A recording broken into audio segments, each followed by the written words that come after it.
اعوذ باللہ من الشیطان الرجیم بسم اللہ الرحمن الرحیم۔ بخاری شریف جلد سوم حدیث نمبر 1429۔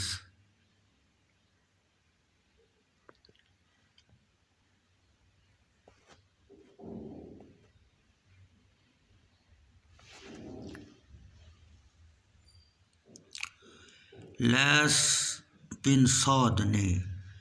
عقیل بن خالد ایلی سے، انہوں نے ابن شہاب محمد بن مسلم زہری سے روایت کی، انہوں نے کہا مجھے سعید بن مسیب اور عروہ بن زبیر نے خبر دی کہ دوسرے اہل علم لوگوں میں سے جنہوں نے اس حدیث کی روایت کی ان میں سے یہ دونوں بھی ہیں کہ ام المومنین حضرت عائشہ رضی اللہ تعالیٰ عنہا زوجہ محترمہ نبی اکرم صلی اللہ علیہ وسلم نے کہا، رسول اللہ صلی اللہ علیہ وسلم فرمایا کرتے تھے، حالانکہ آپ صحیح اور تندرست تھے، کہ کسی نبی کی ہرگز روح قبض نہیں کی جاتی حتیٰ کہ وہ جنت میں اپنی جگہ دیکھ لیتے ہیں،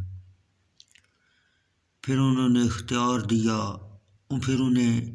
اختیار دیا جاتا ہے، خواہ وہ دنیا میں رہیں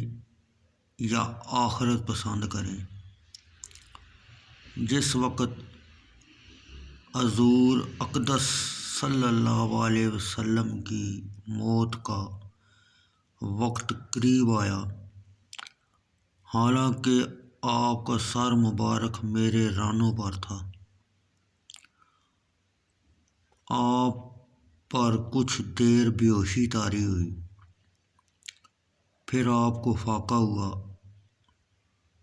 تو آپ نے چھت کی طرف نظر بلند فرمائی، پھر فرمایا، اللہ میں رفیق اعلیٰ کو اختیار کرتا ہوں۔ ام المومنین حضرت عائشہ رضی اللہ تعالیٰ عنہا نے فرمایا، اس وقت جب کہ آپ نے سامان والوں کی مرافقت اختیار فرمائی، حضور اقدس صلی اللہ علیہ وسلم ہماری مرافقت اختیار نہیں کریں گے، یعنی زمین والوں کی مرافقت اختیار نہیں کریں گے، اور میں نے پہچان لیا کہ وہ حدیث جو آپ ہم سے بیان فرماتے تھے کہ کسی نبی کی روح قبض نہیں کی جاتی حتیٰ کہ اس کو اختیار دیا جاتا ہے۔ صحیح ہے، ام المومنین نے فرمایا رضی اللہ تعالیٰ عنہا نے فرمایا، قول اللہم رفیق الاعلی، یہ آخری کلمہ تھا جو نبی اکرم صلی اللہ علیہ وسلم نے فرمایا۔